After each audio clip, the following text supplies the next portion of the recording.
الآن اللي كيعيشها شقيقكم السيد مصطفى سلمى وسيدي مولود. والله مصطفى سلمى وسيدي مولود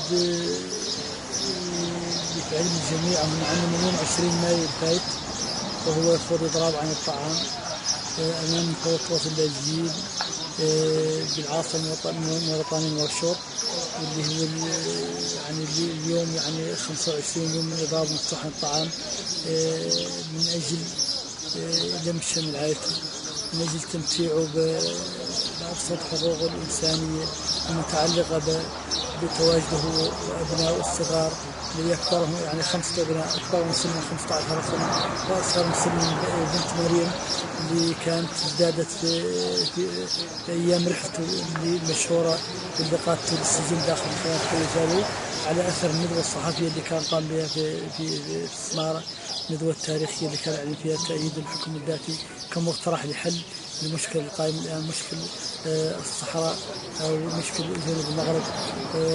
وهذه البنت لحد الساعة لم يراها، لم يتمكن من رؤيتها، برغم أنه سماها كان على أثير أمواج قنوات التلفزيونية. لا بغينا المواطن المغربي بغى يعرف القضية عن قرب، واش هو ممنوع أنه من دخول المخيمات؟ مصطفى سلمى من بعد هذه الندوة التاريخية اللي كان قام بها أعلن عن توجهه داخل المخيمات ومحاولته لإيصال هذا الصوت إلى داخل المخيمات، وبرحلته هذه لهذه المخيمات تعرضت للبوليساريو واعتقلته ومنعت من دخول الأراضي الجزائرية اللي هي يعني السيادة الجزائرية طبعا معناها عنها عاز وأوامر جزائرية عن هذا السيد ما يدخلش المخيمات ولا يتلاقاش بعياله ولا يوصلش رسالة اللي هو أعلن عن تأييده وأعلن عن انطلاقته من أجلها. يعني الجزائري اللي كتمنعه؟ طبعا الجزائر لأنها رسميا كانت بلغت من المفوضات التي عن هذا السيد ممنوع من دخول الأراضي الجزائرية. كنعرفوا حنايا في الصحراء يعني القبيله كانت عندها واحد الدور كبير تما في الصحراء، يعني انتم وشقيقكم يعني تنحدرون من قبيله كبيره جدا في الصحراء اسمها قبيله الرقيبات. هذه القبيله اشنو دارت لهذه القضيه؟ شنو الموقف تاعها؟ والله مصطفى سلمى وسيدي مولود كل هذه الممارسات اللي مارست عليه هو نتيجه لانه ينتمي هذه القبيله، لانه واحد من الناس المعنيين بهذه القضيه، ولذلك هو منع من دخول المخيمات والالتقاء بعائلته وتوصيلهم هذا الفكر. وهذه القبيله يعني الى حد الساعه فيها مجموعه كبيره من المتضامنين، خلقت واحد الراي داخل هذه المخيمات، بدات الناس تناقش لاول مره تناقش في مقترحات المغرب، بدات تدعو على الحكومات، بدات تدعو على الحلول اللي ما هيش الحلول اللي طرحها البوليساريو، بدا يظهرها العيوب ديال البوليساريو والممارسات اللي تمارسها داخل المخيمات هو من بعد عمل مصطفى اللي قام به. وهذا كان يدل على تضامن هذه القبيله وتتبعها لقضيه مصطفى والمراحل اللي هي تمر منها. يعني تبني الموقف ديال ولد سيدي مولود، يعني موقف الحكم الذاتي، يعني القصبه داخل الناس المحتجزين في المخيمات. والله هو خلق واحد الرأي جديد داخل المخيمات، لأول مرة الناس تناقش هذا النوع من النقاشات، لأول مرة الناس تطالب بحل عاجل لهذه القضية، لأول مرة تقول لك مهما كان هذا الحل يكون حكم ذاتي ولا وطني حل، لأنه معنا احنا عيينا من هذه الظروف اللي احنا فيها وبغينا حل، وهذا كان يدل على تجاوبهم على الحكم الذاتي ورغبتهم فيه واستحسانهم عن يخلق حل عاجل يعني كيف حكم ذاتي مثلا. هذه القضيه هذه يعني في البدايه ديالها كانت عرفت واحد النقاش واسع داخل الاعلام والصحافه بشكل عام وداخل المجتمع المدني. الان كيفاش كتشوف هذه القضيه؟ واش انتم مقتنعين الدور ديال المجتمع المدني المغربي والاعلام عموما في هذه القضيه هذه حاليا؟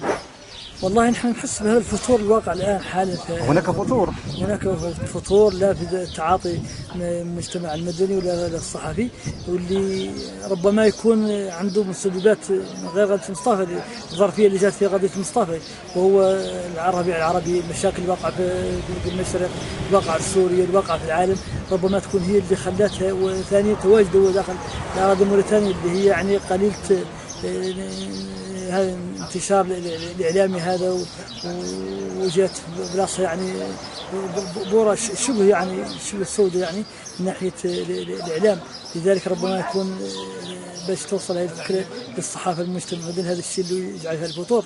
ولكن مع هذا كامل نحن نحس ونزلنا نمتن ونشكر كل الصحفيين وكل الفاعلين الجمعويين والحقوقيين اللي هم واقفين لحد الساعه مع مصطفى، واللي هم هم اللي وصلوا صوته إلى هذه الدرجة، هم اللي وقفوا معه لا في السابق ولا في المرحلة الحالية، ولكن نحن دائما نطمح يعني الكثير، نطمح المزيد عنهم، يزيدوا أكثر من هذا التعاطي يعطوه.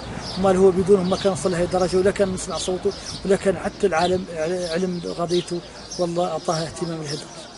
ما كاينش يعني شي تحرك على المستوى الدولي، الجمعيات الحقوقيه الدوليه للتحسيس بهذه القضيه؟ والله للاسف هذا هو الشيء اللي احنا يخلينا نخجلوا من الجمعيات اللي تدعي حقوق الانسان، تدعي الديمقراطيه، تدعي الدفاع عن حريه التعبير في العالم، اللي هي كانوا وقفت مواقف سابقه مع شخصيات اخرى من المنطقه، تغربت عليها المنطقه ووقفت مع غيرها. وهذا السيد المطلب الانساني محض هو الالتقاء بابنائه. لحد الساعه لم نرى تجاوب يعني ذاك هو ظاهر العيان في قضيه مصطفى، واللي هو الان محتاج اكثر من اي وقت، لانه انسان في النهايه يعاني من مشكل بسيط وهو الاجتماع بعائلته.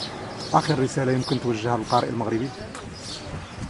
والله القارئ المغربي نشكره جزيل الشكر، لانه تبنى قضيه هذا الانسان اللي هو فعلا مغربي ما نقدرش نصل منه، ولكنه عاش في المخيمات، عاش بعيد من هذا الشعب، وفي النهايه من جاء احتضن ووقف معاه ولحق صوته لهذه الدرجه. وفي النهايه لانه هو في النهايه يدافع عن قضيه عادله، قضيه هذا الشعب، قضيه نجم انهاء مشكل انهاء كان عمر طويلا، واللي لازم نتكاتفوا كلنا نتكاتفوا ونحله، ونطلب كذلك ونلح على كل فاعل جمعه له علاقات دولية أو له يعني بعد دولي أنه يتحرك في هذا الوقت اليوم قبل غد من أجل إنقاذ مصطفى، لأنه يعيش علاء معه وما ينتظرش، ما يقدرش ينتظر أكثر من هذا الانتظار.